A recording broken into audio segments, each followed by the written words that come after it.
Welcome, Atlanta United family, once again to another episode of Resurge Despite ATL, presented to you by FILA Sports Podcast. Here with Tommy once again. Um, Here are all our social media platforms where you guys can follow us. Subscribe, share our content out. To the ones that have already shared our content out, thank you. We appreciate it. And now, to basically, a little rundown to what, you know, it has been like for the past month. We saw Atlanta United basically, being eliminated in a poor performance by NYCFC. And, now we have them, NYCFC, playing in the Eastern Conference Finals. Tommy, um, we don't really want to talk about, the past. We really just want to like recap basically what's going on right now with the playoffs. And what are your thoughts about NYCFC and Philly? It sucks. I They showed the record of what the home record for New York City has been since like they basically been in Yankee Stadium, and it's like almost undefeated. I think there's maybe like 3 or 4 losses they've had, and I don't even know if that includes the Atlanta United loss that they had in the playoffs from years ago. But I don't want to be salty, but that stadium's garbage, and it's the only real, besides a fan home advantage, which I think that Atlanta United has. I think that they're the only ones that have this crazy home field advantage that no other team can have, and the league allows them to do it. And now we might see MLS Cup being there if RSL wins and New York City wins. They could be hosting it, and that's crazy.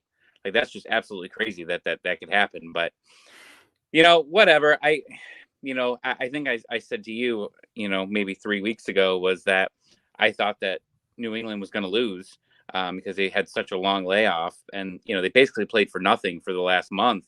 So I was right there, but unfortunately, it just wasn't Atlanta United taking advantage of it. But we're moving on. To sum up the game, our DPs didn't do anything. Aruju was completely stopped. I literally forgot he was on the field most of the game, and then he got taken out for another useless fast guy on a small field of Jurgen Damm. You just can't do anything with a guy like that whose main things are speed and being able to get a quick push on the ball when everyone's on top of each other. So the field took away Aruju. But Moreno didn't do much. He was hurting. Sosa, I thought, actually looked very good. But he had hernia surgery, sports hernia surgery. So he's going to be out for a little while here, hopefully ready for training camp. But obviously he wasn't at 100%. So, and Joseph, That's something that that's something, real quick, that I'm real not worried, but I'm like, how long has he had that for? If it was something that he was just waiting for like the off season to come, or I don't know, because personally I had one myself, and like, with some sort of things like that, you're able to like hold it off, like like I had that for like 7 years, and then it came into a point where like it's like, all right, you just can't take it anymore. But um with how the whole Heinz, going back to like how his whole training sessions and everything was, even when Hyman getting taken out, it's kind of like makes you think like, all right, like, did they really took out a lot of this, like did it really take a big toll on him, honestly, like that first half of the season, basically. But yeah, Sosa did, and even Alan Franco. I mean, but I don't know, just like the whole defense and like the midfield, for me, it was like very torn apart. Very, without any intensity, honestly. Yeah. And I can see that for sure. But he got hurt right before the preseason started, right? Yeah.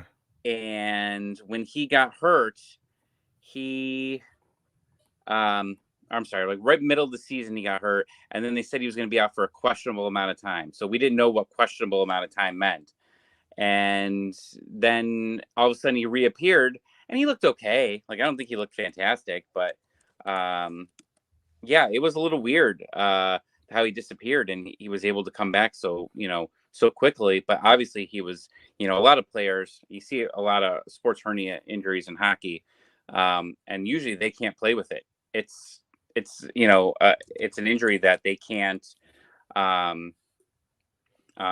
play with. So, I mean, I guess good for them for trying to get him to play through it, but it obviously didn't work out. I thought he looked good early on, but yeah, we got to get him healthy. And like you said, how long has he been hurt? He didn't play well towards the end of the Heinz period. He struggled where he was usually normally pretty good. So it's a very good question about how long he possibly could be dealing with this. He could have been dealing with this since June.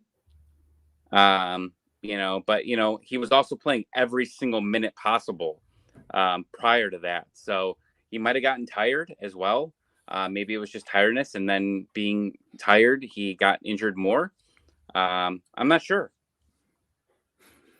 All right. Well, now basically getting into the next topic real quick. The roster moves that, like the whole contract, termination or whatever you want to call it, that Atlanta United, confirmed basically this week or yesterday, matter of fact, in which Mo Adams, Josh Bauer, Lundegaard, and Eric Kubo Torres. Everybody, man, the whole Twitter gang was just down, man. The whole Atlanta United Twitter gang was just so upset about Kubo. Like, I don't know. I just felt like for real, we just really expected way more, like way more, like way stupidly way more than what we got. But it is what it is, man. The one that has me surprised that they haven't announced yet, but yet again, they're talking about that they're in negotiations still is Alec Khan. Yeah, I heard Jason Longshore talk about it today about how they're probably just looking to re-sign him, but at a lower salary amount, which makes sense, especially with this team and what they want to do with the salary cap.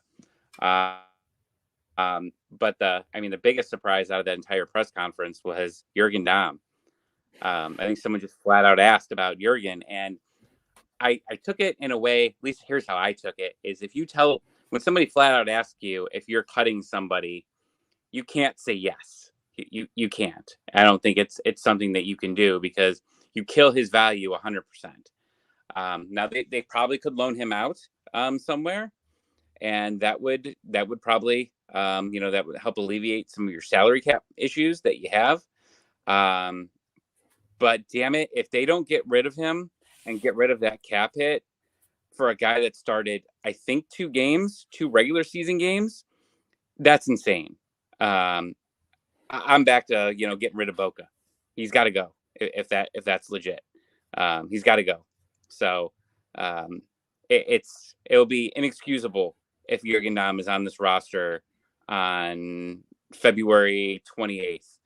I will fly to Atlanta and fight everybody if he's on that roster. That's how bad of a move this is. If they No, it is honestly. I mean, I said it on Twitter. I mean, and somebody corrected me. I said $1 million. Then somebody was like, "It's 1.1. No, it's $1.5 million being dumped into a TikTok account." Basically, that's how. And I think when you get rid of him, the salary will end up being like if you cut him, like you're getting $1 million back or whatever it is on the cap. $1 million in MLS is huge for a cap. I mean, I don't remember what Nagby's contract was, but I assume it's got to be close to that. to what he was making. I don't remember his exact cap hit. Yeah, I don't either. But I mean, yeah, like you say, $1 million. I mean, a lot of, I mean, like the superstars are barely getting paid in the millions, and I mean, like getting paid, over 1 million itself. Like, I mean, and this guy really hasn't, like you said, it's just been poor. It just really has been poor. But hopefully, you get rid of like and not get rid of, but going, into the next one. Where does Bello, Miles, and Barco end up, in this off season? Because going back to the comments that were said, a lot of Atlanta United players are, having or a lot of teams are having interest in these players specifically, and even including Franco Escobar as well. Well, that's a huge part. Escobar. They did pick up his option. I think the only reason why they picked it up was so they don't lose an asset for nothing. You can't lose him for nothing, and whether they just loan him out and maybe make some money off of it. If they're not planning on selling him, I don't really know what their end game here, because I think if you loan him out, you're still getting, you still have to pay his salary, like, but you're loaning him, so like they're just taking the player from you. So I'm not sure exactly how that works for him. But they said Bello has interest, and they've been saying that for a while. And you've seen some people on, I don't remember what country it was that had interest in him, but some country had interest in him. But the interesting part, Turkey. yeah, it was Turkey. But now they're saying that Robinson has zero interest, and that they have received no calls about Miles Robinson. And with his U.S.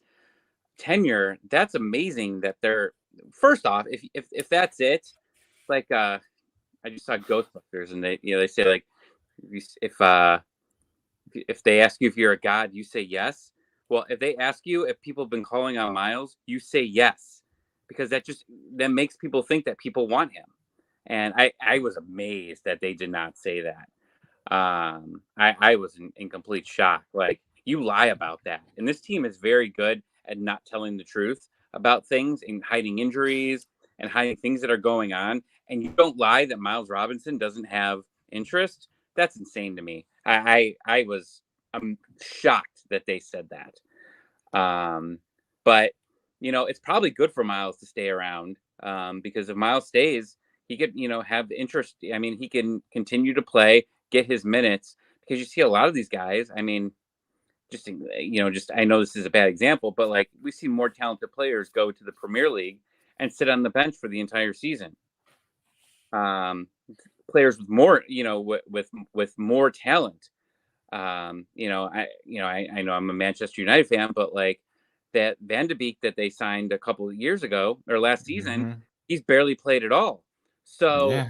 what does Miles Robinson do? Like, unless he's being guaranteed starting minutes, I'd want to stay on Atlanta United if nobody else is offering him a starting spot. I mean, and that could, him not starting could help, could possibly cost him his spot, in the World Cup next year. Which, by the way, Walker Zimmerman is not the MVP, the defensive MVP of the season. I don't understand. I think he's a very good player, but maybe it's because he puts a little bit more into goal. I think he gets some more assists than Miles does, and I think he scored more goals than Miles did. Not that hard; he's only got one, but Yeah, Walker right. is the poster boy of MLS, and you see him on all the posters, the videos. I just saw a playoff video, and it had Joseph on it, but had Walker Zimmerman in it. And there was another, I mean, I don't know. I like Walker Zimmerman, but I don't think that he's all that. So that was kind of a shock to me. So yeah, I don't know. And who's the other player that hasn't? We said Bello, Robinson, Miles and Franco Escobar. Yeah, I don't know. I think Miles stays now. If they're making comments like that, I think that he stays. But I think Bello, I think Bello, when you still have the Ronald Hernandez move is still possibly up in the air whether they extend his loan or not. Uh, Right. so we don't know that. And then who's the guy from Gutman? Yeah, Gutman. Yeah, Uh, Andrew Gutman, yeah. yeah, I mean he's good, and you talk with Red Bulls fans, they are very high on him, and he was good offensively, and as offensively talented as Bello is, he had struggles all season. He created some chances, but he whiffed on a ton. So we might actually be better with Gutman. If we we could sell if we could sell Bello now for a decent amount, I'm all for it. Yeah, I mean, and the one that seems to be like more out than in is Barco. Out of all three or four of the ones that we're talking about, I mean, he seems to want to be more out the door, honestly.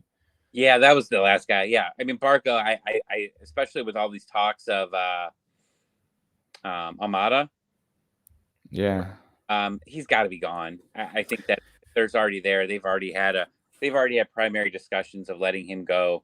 By now. So I fully, I think that it could possibly happen. What happened to Almiron, where it like gets down to the last minute, maybe Almiron and uh, Barco are in the same. They're like practicing together in training camp, but then Barco's gone. I see him going somewhere else at this point. two things real quick. Two things real quick. The Miles Robinson comment before. Going back to what you said. I remember Felipe Cardenas saying something about Miles getting asked, or I don't remember, he himself asked him, or another reporter asked Miles about like a possible move to Europe. And I remember he said that, he just seemed like he himself was not like too open up about it, or not, or didn't seem as interested in it. And, like he really seemed like he actually was like happy, like, being here and being like, like you said, a starter, having the minutes that he has, to be able to be like the starting center back basically for the US men's national team now, which basically going back to what you said as well, if he goes somewhere else in Europe and he doesn't have guaranteed minutes, he's putting that in jeopardy basically. And I don't think that would be a smart move, obviously, given the fact that there is 1 year left until the World Cup basically is in process or whatever. And the other one about Thiago Almada, I don't know how reliable this, website is, but um, it says, it has the whole information basically about MLS transactions. It's called Spot, or yeah, it's spottrack.com.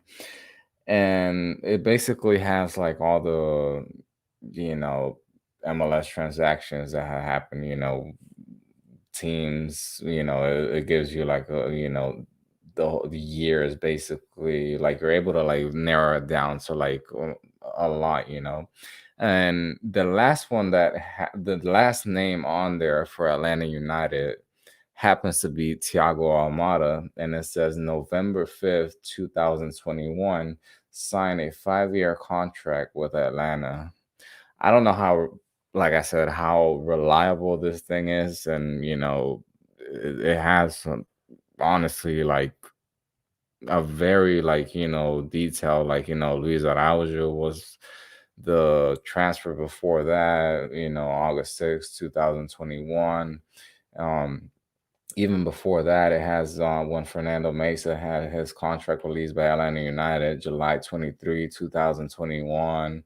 Before that, a Mercedes, and I mean, it seems to me, it seems like pretty detailed, like pretty informed and stuff. Where and it seems like Thiago Almada is here, honestly. That's what it seems like to me. I mean, he even said it himself in an interview.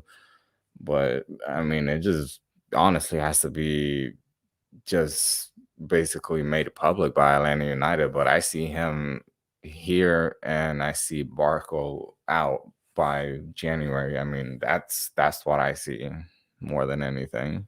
Yeah, and that was the last tweet that I saw was the 5-year rumor, and that he signed it. So maybe they're just hopping on that tweet and going with it.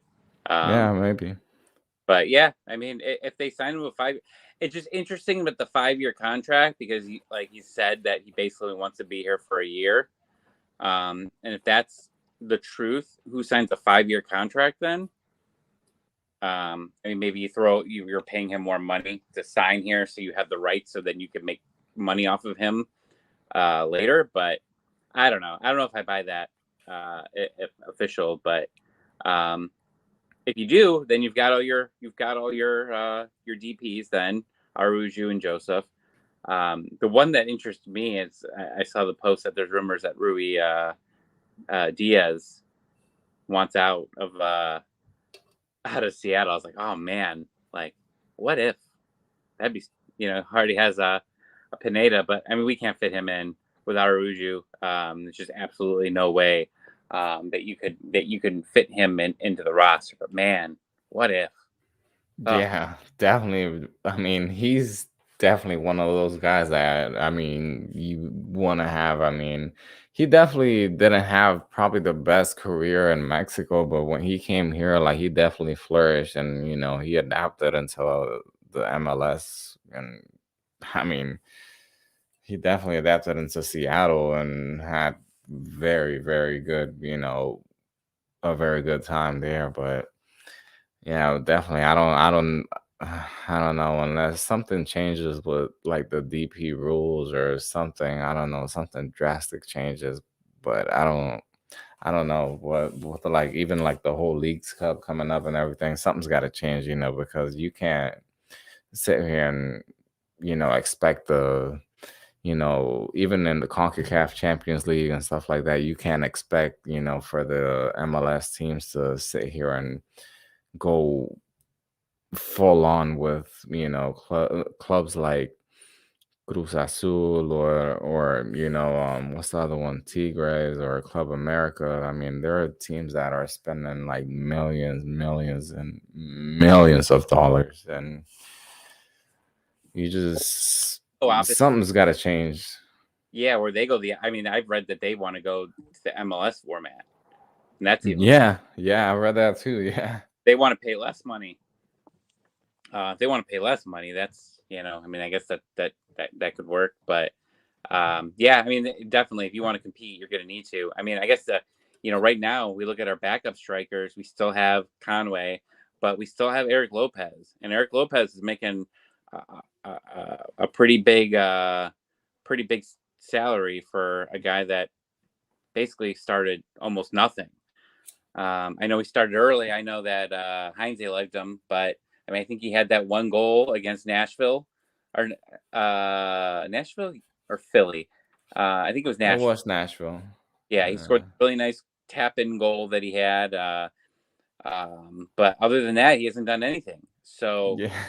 I saw you going back and forth with one of the guys with I think it's ATL Sile, whatever his name is, about Eric Lopez. But yeah, man, he's definitely one of the guys that is getting like paid a big chunk, for basically not producing. And I mean, hopefully, I really, really, really expect, for a healthy roster, honestly, next season, at least,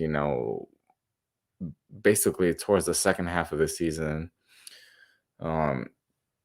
But you expect, MLS is a long season. I mean, especially, well, it's gonna start earlier and it's gonna end earlier, but I mean, it's a long season from February all the way until November. I mean, we're talking about more than 2/3 of the year, basically.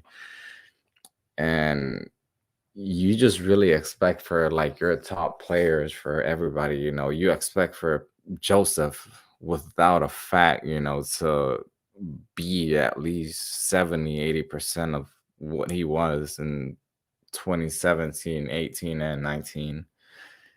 And everybody else, honestly, you just expect them to be at a level to where they are able to compete at an intense level, because you're gonna have to. I mean, you're gonna have to fight through it next year. I feel like it's not gonna be that close to how, or I don't know. I No, may be wrong. I don't think it may be that close of a fight between the second and the seventh spot to how it was this year. I don't know. I may be wrong, like I said, but you just hope that they have uh, everything set up to where they're able to like compete like throughout the whole year and not have to like have these struggles how they did throughout the whole beginning of the year. But obviously that was because of other reasons, the whole Heinze thing and everything. well, Joe, I mean, there's no midweek game. I think there's 3 or 4 midweek games this year, so which is good. So the Yeah. schedule congestion is going to be better. So we're not going to be having to play guys on 4 days rest often. So it'll be interesting to see what the schedule looks like coming out, and how many breaks they get, and maybe do they get because there's not going to be many international breaks. So I don't think there's going to be any next year. So it'll be interesting to see how it's all spread out from here, because they got to give some teams like some 2-week breaks or some type of a break or whatever. But yeah, it should be really interesting to see where they go with this for the remainder of next year. So I assume the schedule will probably be out. I'd say probably like the first week of January. I know we're starting off we're starting at home against Sporting Kansas City, and then we're going to the high altitudes of Colorado. And how many East? I don't remember the schedule format. Are we playing every team in the East again?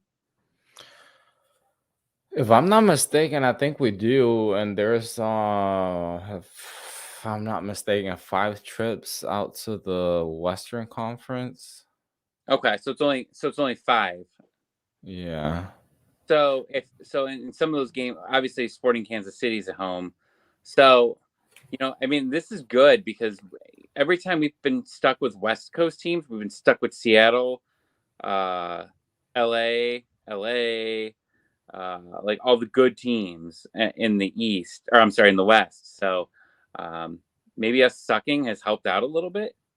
And but like usually they want us with the high market draw so they can get that LAFC Atlanta matchup, which I mean, we talked about this before, like Bruce Arena saying about the whole not being even.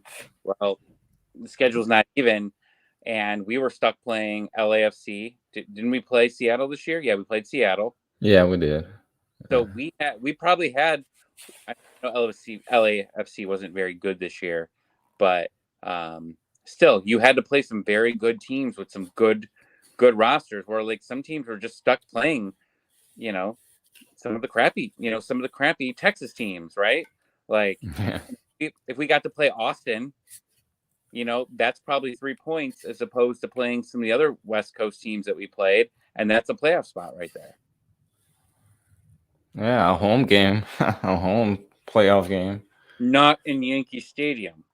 Yeah, We would have won that that was game. so crucial. I feel like that was so crucial right there, man. The fact that we did, if we would have gotten that home game, that would have been a win for Atlanta. I guarantee you. Mm-hmm. I don't think that that was definitely like a game changer. The fact that definitely like you said, everything helps out. Yeah. And Or that NYFC. if Joseph wouldn't have scored that goal in Cincinnati, we would have went to Philly instead. Yeah. And who knows what, I mean, Phillies was, his look okay. But, I know there's been a lot of talk about the playoffs and changing the playoff format because, man, there's been some garbage games in this playoffs where, RSL, beating Seattle by basically they had 0 shots on goal. Yeah. 120 minutes without a goal. Without a shot. Without a shot on goal. And then you win on PKs. Like, that's ridiculous. I do think that it's better for American sports to have a 1-game elimination, but we've got to figure something out here. There's got to be something to figure out. But I guess I don't remember other games like this, and maybe teams are just evolving and learning. I don't know. I guess I'm so stuck with because honestly, I watch every single league, like from not every single league, obviously, but I watch a good majority. And what's crazy to me is like how like they just divide things here, like how they divide it, like how it is like in baseball. I'm not, well, yeah, even in baseball and football, and in the NBA, like they do like the Western Conference, like the Eastern Conference, and like the whole thing. I don't know why. Personally, and I've never said this or like even posted it on social media, but personally, I would just like it to be like how it is in every other league. All right, each team faces off against each other, you know, home and away. Um, and that's the end of it, like whoever is first at the end of the whole thing or whatever, the whole schedule, that's whoever wins the league. I don't know. I feel like that would be just so much simpler instead of like having like this whole playoff thing, because like I said, I don't know, like it just makes it like home so much like Americanized. I don't know, like I guess that's the simple way to say it, because of like how they just like divide it into like the East and the West and like the whole, I don't know. That's just the way I see it. Yeah, I agree with you. They like their Eastern Conference and Western Conference, but I think the honest reason why they did it was less travel. This isn't Europe. It's not the Premier League where 5 teams play in a very small radius where they could all hop on a bus and just go through. Yeah. It's very rare. Obviously, of the LAs and the Texas teams and the Ohio and New Yorks. I guess even Florida's now, but they're spread out. So, and these teams are cheap and they don't want to fly their players all over the country. And I'm sure with, COVID, it's even more so now, that they don't want to, be moving guys all around the place. So, yeah, I don't know. I see what you're saying, and I don't disagree. I don't think they'll ever get rid of the playoff format or anything like that. Yeah, I don't think so either. Yeah, I definitely don't think so. Americans, that's why I personally, I think that's why they got rid of the 2-leg format, because for Americans, it's confusing. And my first time in the playoffs and enjoying a playoff was, the year Atlanta United got kicked out of the playoffs with Columbus. But then the next year, they're in this round, they're playing New York, and I'm doing math on my fingers going, wait, what? I'm sorry, what is this? And I think I told Mike Conti this, the other day on Twitter, like I was at a bar and I had my Atlanta United jersey on, and it was the game versus Red Bulls, and the Red Bulls won 1-0. But I was celebrating, I was doing shots at the bar, pumped. They were going to MLS Cup, and this dude comes up, he's like, "Your team sucks, man. They just got eliminated." No, dude, no, they actually won. And he's like, "What are you talking about?" And I tried to explain it to him, and he was like, "This is why soccer's stupid." And I'm like, "Okay, yeah." But I don't disagree. A novice soccer fan doesn't really understand that. But as I've continued to watch more soccer and expand into other leagues, that's what they do. They're getting rid of that away goals. I know that's one of the things they're getting rid of in some of the other leagues. Yeah, like the Champions League has changed that.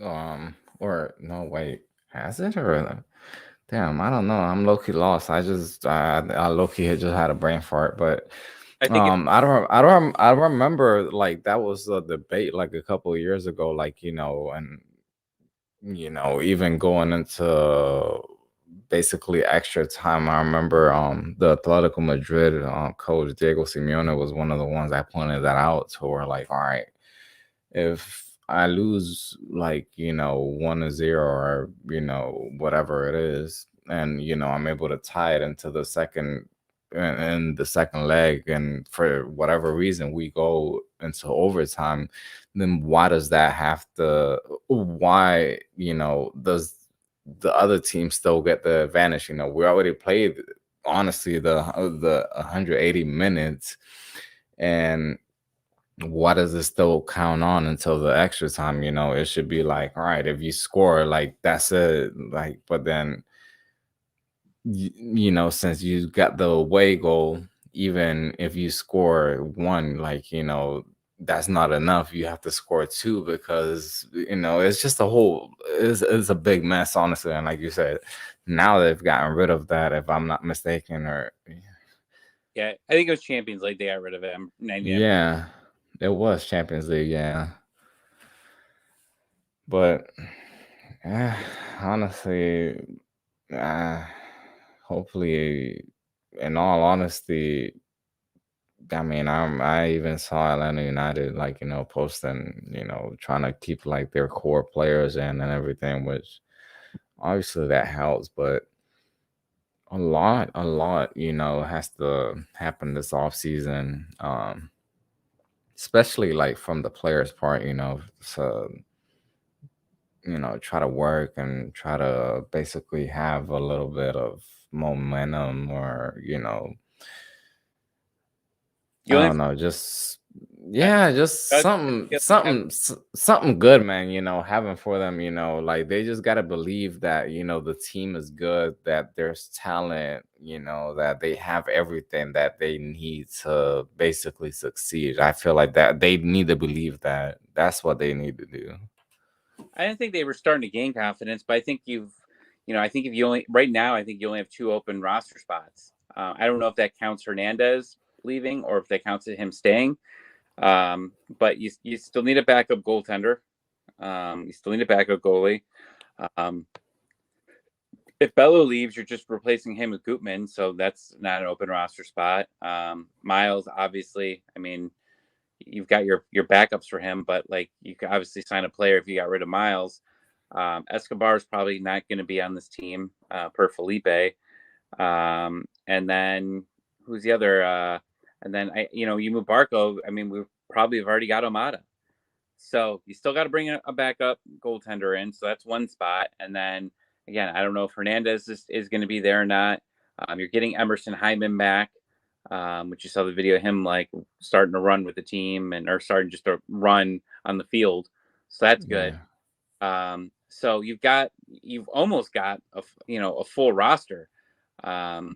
And at that point, you need to find the Joseph replacement. I don't think it's Conway, and I don't think it's Lopez, unless I do feel bad for Lopez because he came in during COVID, and my understanding was that they tried to promise him like, oh, you will play in other Mat Cups because he wasn't allowed to because of roster rules, because they didn't have the young DP spot left. So they said, oh yeah, you'll play in Open Cup, and like any idiot knew that there wasn't going to be Open Cup because of COVID, and he never played.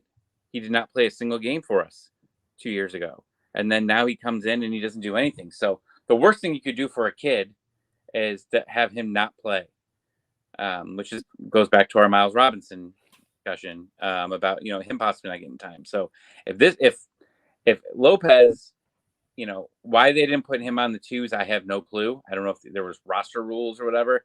But if he's not going to play for Atlanta United, he has to be on the twos, 100%.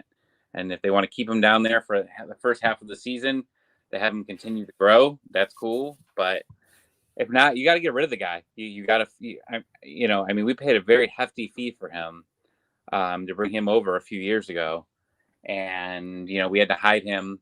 We had to hide him basically because I think we loaned him out to the twos, and he never played for the twos. But I mean, you got to do something.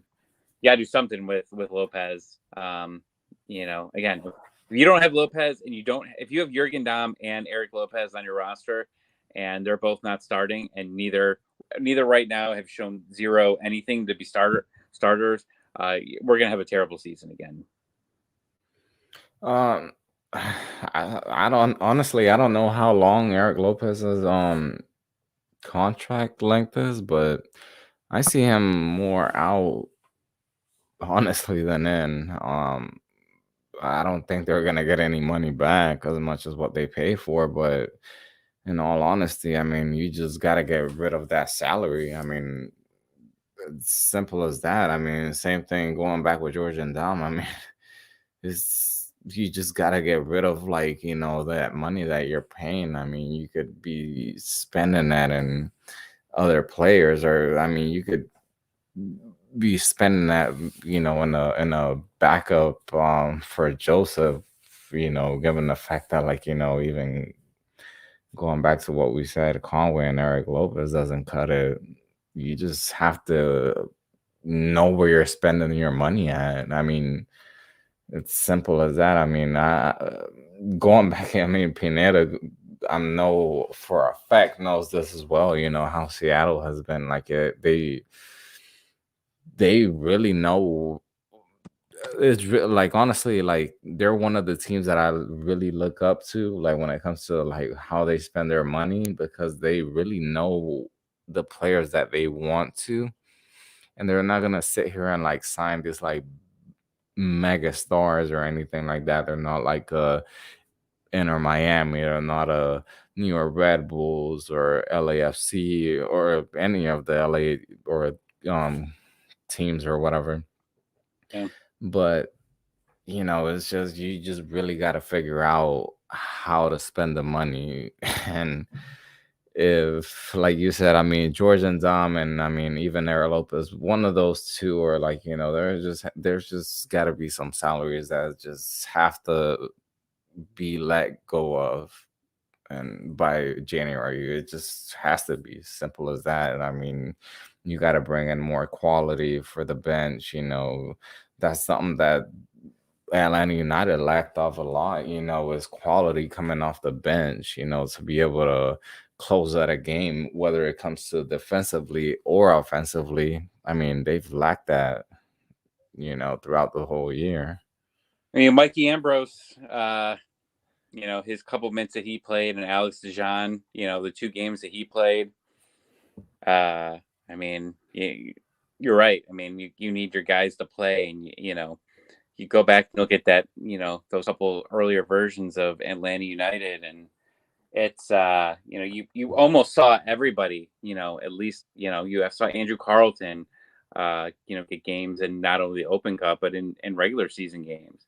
You saw the whole bench. Most of the time, I know Miles didn't really get any play or anything like that, and Bello got his few appearances from there. But they gave these kids opportunities, and I mean, a lot of those guys have upside, and none of our Alex DeJean doesn't have upside, and Mikey Ambrose doesn't have upside. I mean, they're guys that are like almost like emergency grabs if needed. Yeah, yeah. And I mean, and like I said, I mean, you just really, a lot of stuff has to change, man, honestly. Not a lot, but, within the roster or anything like that, but like a lot within the guys, because like, I mean, not only that last game, I mean, the last 5 games, 4 games for Atlanta United were, I mean, counting the playoff game, the Cincinnati game, the New York Red Bull, New York Red Bulls, the Toronto game. I mean, City they that they were they were all like poor, like I mean, poor performances, honestly, in my opinion. Yeah, I mean I know other podcasts have talked a lot about how Atlanta United didn't I think got 1 win out of all the playoff teams the whole season, and they just beat up on all the crappy teams. I think the only win was Orlando at home, and they Yeah. any other playoff teams, and they were close. I mean, think about the Nashville game. I think 2 Nashville games. They blew a late lead against Orlando, Philly. They should have The won that. NYFC game too. Yeah, and the New York City game at the end of the season. I mean, there were all these games they could have absolutely won, and they didn't win any of them. Yeah. Yeah, man. I mean, hopefully, like I said, that everything, not everything, but, the mentality has to change, given the fact that a lot of these guys are getting paid big money and everything. You just have to expect more and you want more. Um, I mean, our but came off a short off season. I mean, he was just in his preseason, so he was basically just getting warmed up. But you know, I think that he'll be fine. But I mean, the whole season basically, unless we find something in striker, and I know Seattle's backup striker got let go. BWP, which I don't want. He's a million years old. He got let go by Columbus. But I mean, there's some guys out. I mean, there's some guys, MLS guys that could sign. But your whole season is basically revolved around Joseph Martinez. I know Moreno could score goals, and I know Araújo can score goals, but your main guy has always been Joseph Martinez, and he looked good at times this season, and he looked other times like his career was over. I mean, there was games I walked out and said, this guy can't finish the season," and he did. So I mean, power to him. And then we found out later he had extra surgeries, and that's why he really wasn't ready. But they got to fix something. They got to fix something here, and I'm not sure what that's going to be. um, just to touch one last thing, one last real thing, real quick. Now that you touched about the Joseph subject, because I was saying something in this group that I'm in on Twitter, and I said that if for whatever reason Joseph doesn't perform the way that he thinks that he should be next season, I feel like he's really, really gonna be contemplating retirement. I mean, given the fact that he already did the beginning of this 2021 year, I feel like he's not gonna like he's gonna know within himself that, if he's not given at least 50-60% of what he was between 2017 and 2019, then he's not gonna I feel like he's just not gonna feel like he's gonna want to be that burden, to where he's just, cashing out and getting paid and not doing what he expects, that he should be doing, basically. Uh, and that's why, Atlanta should really, honestly, really, really, I feel like more than anything,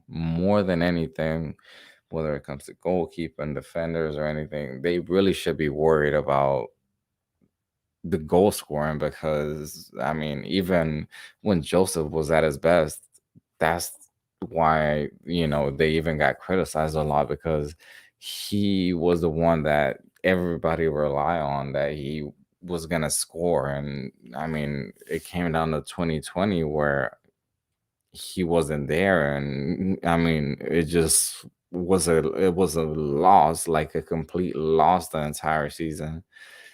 So you really have to, if I was at Atlanta United, like the front office, like seriously, like that will be the number one focus.